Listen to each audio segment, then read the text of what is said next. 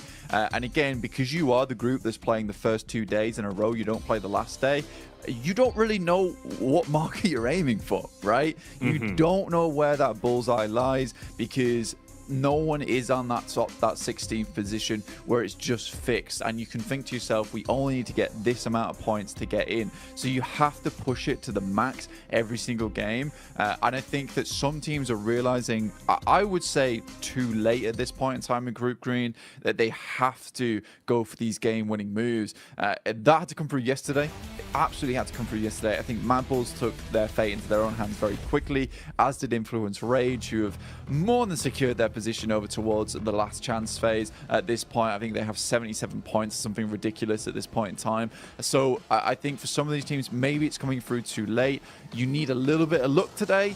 You need to really hit your shots. You need to be making strong rotations, and maybe, just maybe, able to bump those points up just enough. I think for Quest, that instant elimination at the start of the day there on Sandhawk versus a team that most people regard as not the greatest Sandhawk team will really knock their confidence in a big way.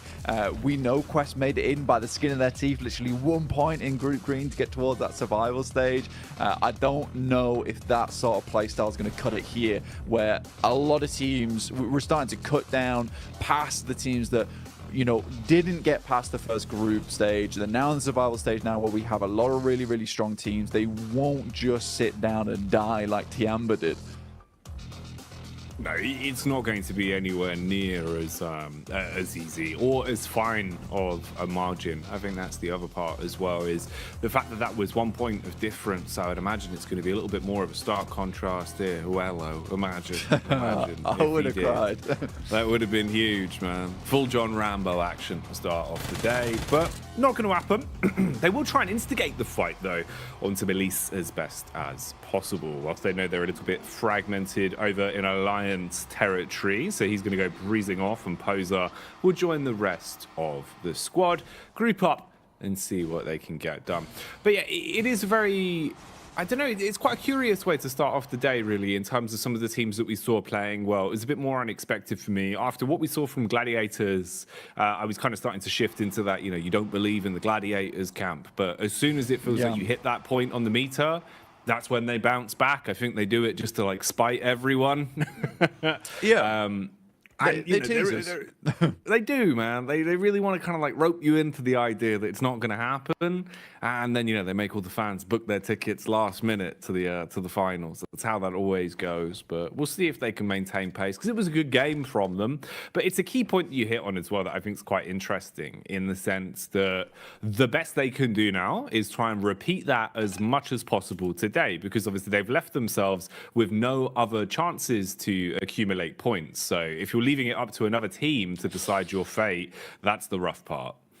Losing Alva off the back as well. And I think this is something that's happened a few times now coming through from the boys on the squad. And I think that when you look at this, for Alter Ego, you just maybe drop trash around Mansion. Don't go for this 2-2 split between Lipovka as well as Mansion itself. It's not worth it. With the amount of teams that saw you yesterday get trounced by other squads, of course, NB Esports is going to come down here and start to take some pot shots towards you. Mondo's coming in with the UAs, likely to clean this one up. The best Rosemary can do is send out some smokes, try and hit a couple of shots over with the DP, but I don't know, man. No, this is looking pretty raw. It's like uncooked beef at this point, Blank. It is not what you want, mate. One by one, just getting finished off a little bit here for Alter Ego. They've had such a rough couple days in terms of their opening drops. And again, you know, it does really feel like everyone's sort of passed the word around that Alter Ego is the easier team to bully on these drops, Blank. It just keeps happening. Yeah.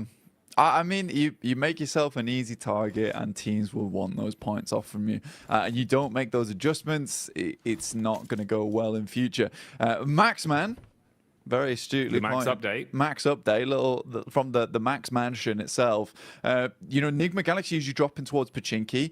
Xavier over in Group Green refused to give up Pachinki whatsoever. They kept dropping there every single time, even on hot drops. But this time around, they drop over towards Severny. They give it up. This is the first time they've never dropped there. And I think for Xavier, this is actually a really, really important little tidbit to go off the top of, because I like this maneuver. You drop towards Pachinki versus Nigma Galaxy. You know this is a strong team, but right now, you're currently third place, 53 points. Consistency can be afforded now. So a Severny drop for Xavier when it's open, completely reasonable, I would say, to go for this team. They know they can get further into the map. They know that they're strong holding in that mid game and then trying to take out teams towards that late game as well, with a little bit of sweeping from the high grounds. So I think this is a really good move from Xavier, and again kind of feeds into that storyline, as if you made those points happen in that first day, you have a lot of room to switch up tactics, to switch up strategies. You know, if this is a case that Xavier would be on like 15, 19 points, they might have considered dropping over towards Pachinki and just trying to push it to the limit down there versus Nigma Galaxy, trying to win out on that hot drop and then going out from there, because those 4 eliminations would be very nice. And you can't really fear that fact of, what if we lose the hot drop? You just have to go and think to yourself, we're going to win this hot drop, we're going to move from there, we'll take that central position and give it some really good rotational paths into the late game. Everyone else in this lobby is just going to get trounced by us. You just have to think that you're a much larger team than you actually are. Yeah, you've got to embody the stature, right? Make it, you know, look like it's hard for you to fit through doorways, that kind of stuff. Build the confidence up by making yourself feel bigger than you are. And that was what they did. I mean, even back in Group Green, right? It was kind of them versus Bra, was just like the battle of Pachinki every single time, Blank. And DX were willing to fight those down to the bitter end, you know, limping away with one player left if they needed to, or even conceding basically an entire run on one of our games of Erangel just to guarantee that drop. So I like the fact that they've at least moved away from that here and kind of thought, all right, we really did risk it, you know, back then. Now it's a little bit of a different kettle of fish. Let's not go for those sort of plays. So good to see the improvement there and the adjustment as well, to be willing to even give up your normal confident drop. Man, drop is a word that is synonymous with Alter Ego at the minute, though, as every time we look towards the Elim feed, it feels like it's Rosemary that's just taking bullets from miles away. It's so unfortunate for AE for the way these games have been going. But again, here, they're just exposed. You've got a line of sight. MBE just keep putting the pressure on and Blank. Yeah, I think for Alter Ego at this point in time, it's just not looking good, right? And I think we said this multiple times at this point. There had to be a change coming today. Kalaris gave some really good points, some very risky rotations. I think this one in particular was a risky drop as well. I think you can go for risky drops where they provide you a bit more of an idea of actually getting further into the game. But when you're dropping over towards Mansion and then split dropping in Lipovka as well, and you know that Procedure dropped towards Yasnaya, MB Esports drop around this location as well, you're sort of playing with fire at that point in time. You know, there is just an opportunity to, look, give up on the scouting early on. We have a very good read on where most of these teams move in from, just from watching a lot of the other games that have happened throughout the group stage. Let's just go for a 4-man push over towards Lipovka. We'll split out. We'll try and sweep up towards the top side of Kameshki and move down from there. There's a lot of good little pit stops along the way on that side of the map. So for Alter Ego, again, a risky drop, which I don't think was particularly necessary here. The Xavier, kind of expected from them. Move up towards northern side, take the high ground control, and play off the back of that one. So I like this from DXavier indeed. Mad Bulls also find themselves on the northern side of Yasnaya. Very nice little quick rotate from them, and a very hard shift over towards the eastern side, encompassing a lot of water in this one as well. So if teams want to get their feet wet, they certainly can if they want to live out this game a little bit longer. But for most teams, it's going to be either trying to sweep on this northern side or trying to hold towards some of these compounds on the edge. It's kind of a difficult position to play in. Some teams will be afforded some great spots early on if they were able to get here quick enough, but some teams on this outer edge will be struggling to find themselves a home. Yeah, man, this is one that's setting up to potentially be a bit of a community swimming pool circle if it keeps up like this. About 40% water at the minute, so landmass really going to be important to lay claim to early. Try and set yourself up as quick as physically possible and don't leave it up to another squad to already claim all of the compounds. The mass migrations are coming through. You can see everyone starting to make their rotate down towards the zone, trying to get there as quick as physically possible. Bit of contact on some of the players that are playing slightly more defensive as well inside of the compounds, just listening out for where everyone's heading. Mad Bulls stopping for a quick pit adjustment. Meanwhile, we've got the pull-up from Alliance down towards the compound of Rejects, and that nade was tasty, Blank. That was a 3-pointer straight onto the head of OCO. Yeah, certainly painful. In the meantime, Inco is getting picked up by Enigma Galaxy. That's on the south side right now. Both teams were rotating in, so some pretty decent shots, I assume, are being made from inside the vehicle itself. Very much a turret going through right now from Enigma Galaxy all in one vehicle. Slightly dangerous, but it's worked out for them so far, of Inco taking one knock and the flush off the back of that. Meantime, Malise Esports situate themselves all the way over towards the Povka, trying to keep themselves as safe as possible. All three on the coastal side towards the east, the players, but surrounded by Emerson as well as the Mad Bulls. You have picked up right into some of Baylor's positions, bring the service up really nicely decided to play from over on the eastern edge. And very clear. Look at some of the teams on the eastern side. Vampire at the gates! Gather your weapons! Really driving around a lot, and it's even more terrifying the fact they're in one vehicle, which is exactly why they try and get into a second, but not before Coops is pulled out of it, and Freak will just have to leave off the back of that. Man, it's so unlucky. You see the heads-up play there, trying to dash the smoke can before the drop, so it blooms to at least give him some sort of cover, but unfortunately, Udo Alliance had such a good angle, such a good line of sight onto that position that they've basically just been gifted a freebie, and the situation there worsens even more for them. So you're still driving around looking for a parking spot in a never-ending garage, and there will never be a parking spot, Blank, because everyone is already set up with guns, using these parking spots as compounds to play in.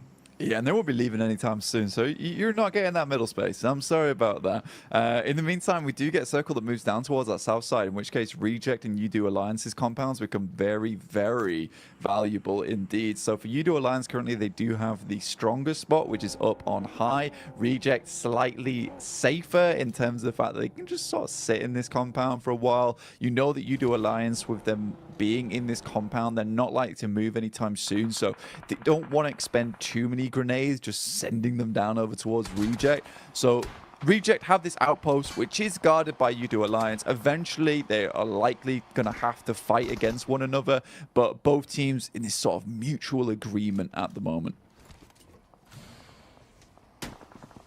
Malise as well, hitting a nice shot across onto Freak and dropping the man. So the situation still just going from bad to worse, second after second, constantly taking damage and feeling uncomfortable, just playing out in the open, exposed to the elements at this point. Reject Tokyo firing off the warning shots. FaZe on the move as well. Round the side of the ridge, contact from inside of the building. Ifan spitting bullets at him, seeing if he can keep the pressure on. Mormon going to dash back with a couple of smokes as well, at least provide some protection. Koi's got the range on it, trying to debate whether or not he wants to engage on this one. If he can hit the shots with such a substantial drop, battle back as well. FaZe constantly just taking damage from either side now. A lot of HP being licked off them as well. So this could start getting a bit rough for FaZe, Blank, if they can't find a way to calm this one down. Yeah, and Hyper has got so many angles on you. GK first over towards the shack right now. G-Fan taking shots from inside the building. FaZe have sort of set themselves up in a pretty horrid scenario right now for themselves. Hyper looking to potentially regroup, but again, GK first comes in with another clutch shot over towards Mela, in which case they might just send towards this. The blue is pushing them in, and an opening knock like that is absolutely gorgeous for them. First one's what you want. How many more are in store for them? Be a nice way to reality check FaZe straight away, man, off the back of their chicken dinner as well, if you could pull them down here. I don't know why GK keeps going for these shots, to be honest. So greedy. Looking to finish off Melee. You can kind of understand why he's going for it, though. You don't want to let that player live. They are able to finally flush him out, but two players out in the blue right now, and FaZe currently have pretty good shooting angles over towards them. Koi luckily does find another on Mormon. He's so up close and personal, taking a lot of shots. There's not a lot of support coming through. Ventores understands that he too needs to get a move on, and quite quickly with the circle moving in. Very, very quick movements all around the block for Hyper, but this has been a sort of a crazy push from Hyper, locking both FaZe and them to their dooms. GK first even drops over there to the play zone itself. This has been a very, very odd fight. Gladiator is looking to maybe get themselves slightly involved. Shifan inside the building, and Hyper actually indeed go down. Mormon as well as Ventores might be able to continue, and that felt like one of the weirdest fights coming through from Hyper indeed. I didn't like that whatsoever. Felt like almost a guaranteed hold over towards its south side, just given up by some odd angles being taken. Yeah, it really does feel like they've kind of both dragged themselves down. You know, we've no potential really successful outcome for either team in that situation. Very aggressive and very tunnel visioned in the way that they played it. So both squads basically being destroyed because of it. I mean, yeah, sure, FaZe still has presence at least, but hang on, hello, I'm a bit of power roll straight into Matic.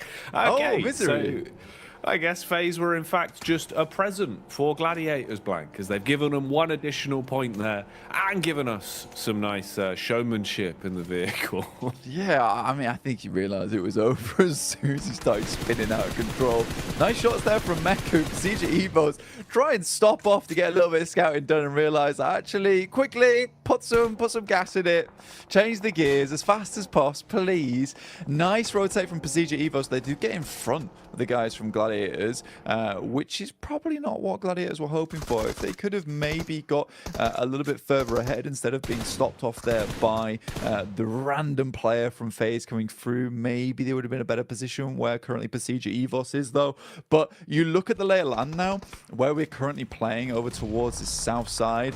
Most teams you can see situated on the southern side of the circle, right? Just because this is providing the most amount of cover, there is so much open ground to traverse through if you're coming up from this northern edge. So MBE Sports Gladiators got a bit of a weird rotation to make here. Gladiators could take the fight here versus Procedure Evos and potentially move off from the back of it. But there's going to have to be some good nades, and Kitsune does not spot the player off towards his left. Ooh, Kitsune engaging with the nades early, looking for the jump down. Nice. He was ready for that one, Blank. Instantly spots Redface and will leave him quite red in the face after that uppercut from the DBS. Zerich from absolutely miles away, looking to get involved with this fight where possible, scanning the hillside with his eyes and keeping a nice understanding of the situation. Meanwhile, here we see MBE starting to dive in, an assault inside of the compound. Bullet after bullet, whizzing close close by. Nasa now re-aggressing as well, looking to try and push their way back through. Spam up close. Fist Boy needs to land an uppercut. Yo. Not looking too good for him though, as he'll go down to the spray. How on earth is he still alive with a trickle of HP blank? It felt like he was trying to 1v4 that with nothing to his name. I mean, Xenox did an incredible job there, but his quest coming in over towards Reject. They're holding on as best they can, and the crash is just not working out. Lufa immediately gets inside. They want to keep hold of all 4 members here. They know they've got a strong position to be working with. Duello moves in, tries to clear out the player, but he gets a nice little sideswipe back in towards the door. Finally, it's over, as Tixi will pick up an elimination over towards Fahidan. But 6 eliminations for Gladiators. Once again, a pretty decent result for this squad. They'll have to push on through, potentially third partying down towards this position on Reject could be a good idea, but even Meku still putting on the hurt versus Inko, holding on whilst Kitsune scouts towards the western side of the circle. This is far, far better for Gladiators so far. You can tell the teamwork is here. Yesterday they just felt so disjointed. Well, they're just fighting as well, Blank. I think that's the one big difference, right? Is we're seeing them play so confidently now where they're actually pulling up, looking like they're going into these engagements with the idea being to win them, with the idea being to get elims. Whereas yesterday, it felt a bit timid. It felt like they were playing inside of a box and kind of waiting for teams to come towards them. So I'm glad to see it. Definitely a much needed facelift for Gladiators, looking a lot more like the side that we like to see, at least. A lot of movement going on now as well. Bit of reshuffling. There's a ton of commotion down here. So everyone's kind of ringing the proverbial dinner bell, if you will. And it started to bait in the rotators, the mandem that want to pull up and try and squirrel away some of the points. So let's see if that'll be a potential outcome here. Roadside shenanigans for NBE. Meanwhile, Melise engaging on Origo. That was big, Blank. Nice nade to open it up. Yeah, an absolute chunky nade as well. Kisyu looks for another, sends it in, but Origo is tucked away just for the time being. Smoke's been dropped down by Melise Esports. They don't want to get caught off on the side here. In the meantime, Becker on his lonesome trying to take down the rest of DX Xavier. Does find at least Levi's here, which is fairly impressive indeed. CEO later off in the wings, looking to see if he could spot any of the players here in Lipovka. Alter Ego, they drop in Lipovka itself. This is where they've resided for a very, very long time now, looking to potentially get a little bit more out of it. But Melise have them surrounded. Reject once again, surviving their position, will have to move forward. They know that UDO Alliance are behind them. UDO, what can they do in a spot like this, playing on a hillside? Flax adjusting the crosshair, paranoid about the smoke expiring to his left. He wants to prioritize the correct angle, hoping they can get some shots off onto Reject. Once they expose themselves, they've got a 3-pronged smoke wall blocking themselves at the minute, with the tree geometry providing a bit of cover as well. Slowly pushing their way up past the bushes now, as Lufa will jump in the rotate car. Oh, should have got info on that as well as he drove up. Seems like he knows he could be peeked from the ridge side. So we'll smoke that off and try and cover himself. Club's up top, Blank. Man's got the DMR as well to work with potentially here. Seems like it's the shotgun also. Nice little DBS for close range engagements. And nades to boot. That could be a bit of a banger. Seems like it should be on target, but slightly off the mark. Yeah, you really need an airburst here, but a nice shot comes through, and I think that's from MBE Sports actually over towards UDO Alliance. The Gladiators continue to lose members. Squash finally does go down off in the distance. And the circle does center up and confirm up towards Lipovka. So any team that made that decision early is happy about it. But look at this. UDO Alliance is losing members left and right, but the drop shot will at least keep them alive for a little bit longer. But the drop shot just ends up with them being dropped themselves. UDO Alliance out and Reject up to 5 eliminations. A very different face on this team, looking more Oni-esque today. Demonic coming through from Reject. This is more what we wanted, right? You're raising hell a little bit now. They're getting stuck into the game, Blank, not playing as timid, fighting when necessary, trying to play towards center, contesting for edge control when needed. It's better from Reject, but they've got to maintain that, keep that course going. Don't let it drop off now, as they do at least find their way through the test of UDO and control that one. NBE keep popping up all over the shop. It feels like NBE have just been running back and forth, trying to stay stay alive from this roadside, having little moments of chip damage onto anyone that peeks into them. They're still here for now, just in front of Rejects. They're exposed if they go for a bit of a push. They're just using the smokes to hold themselves for now, but Sara is engaging with it. It's a nice first nade. Got the lineup on the second as well, Blank. The nades alone could be enough to deal with them.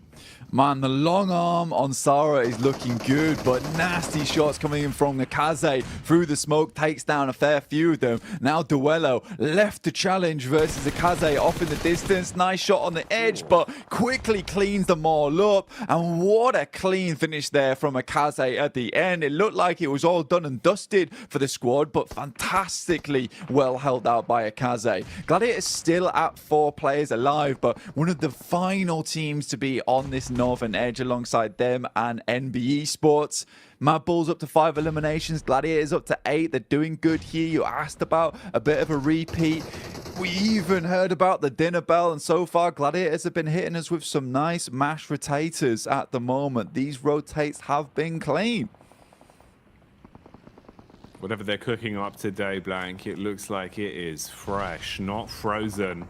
Nothing being reused here. Ooh, turning up the heat, though, as the kitchen metaphor continues. Have to get out of that one. Melise set ablaze, couldn't handle it. Kiss You dropped, as the M4 will give him the damage. Business being done. Mad Bulls close by as well. They can start to breach and clear. Take the players out that are inside of these buildings now, but Frozen crumbles. He cracks under the pressure on the contact, and it's all getting a little bit sheepish. Constant damage being fired out by Gladiators, sure, but no one wanting to make the first mistake. You have such a sheer number of squads all close, shoulder to shoulder inside of these compounds, with only Gladiators being able to complete the push down towards the beach side. They're in a pretty dream spot right now, and it's going to be so much harder for this heat map of teams we can see all on top of each other inside of the neighborhood. A nasty neighborhood, Blank. They're not friendly neighbors. Not at all.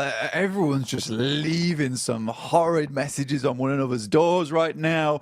People just aren't picking up the newspaper. They're turning the Amazon delivery guy away. They will not be handing that through the post box to their next door neighbor at all. But for Gladiators, what an incredible circle for them. Moves up towards this north side, and they've had direct contact with a lot of these teams on the southern edge. What's great about this rotate from Gladiators as well is that they forced out the Mad Bulls from this position just with sheer firepower. Up to 9 eliminations, set 50 points after the back of this game, just around about 18 points behind Mad Bulls, who we know had a great day yesterday. This has been very, very good stuff from the Gladiators, and again, it's that pressure off in that first game that allows you to succeed later on. They're moving in over towards NBE Sports. Set barely any HP. The vehicle flies over the top, and Tixie's there on a Kaze. He's quickly put down, and NBE Sports is out. Oh my goodness me, Gladiators are fighting.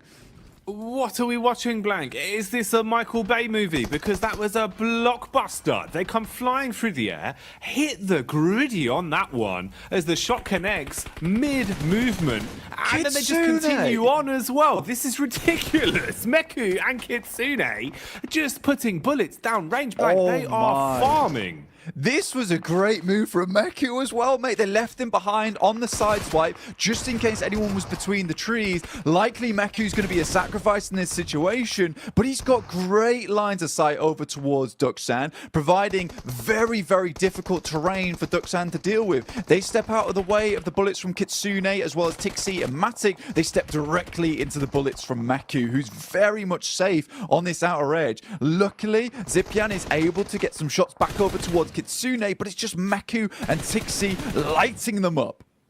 They're the Hydra right now, Blank. It feels like if you sever one head, 2 more will grow back in its place. That's what Gladiators are doing right now. A single knock results in them finding 2 elims, or the elims could keep on coming as well, but maybe it'll go in favor of Mad Bulls as Alter Ego wanted to try an ego challenge, but they go down quick.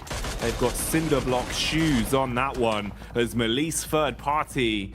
And Mad Bulls hold on to their compound. Gladiators, though, still showing that they're handy with the sharpened steel, slicing their way through anyone that peeks into them. Now just pushing up the road to close down these and make sure these eliminations are theirs for good, Blank.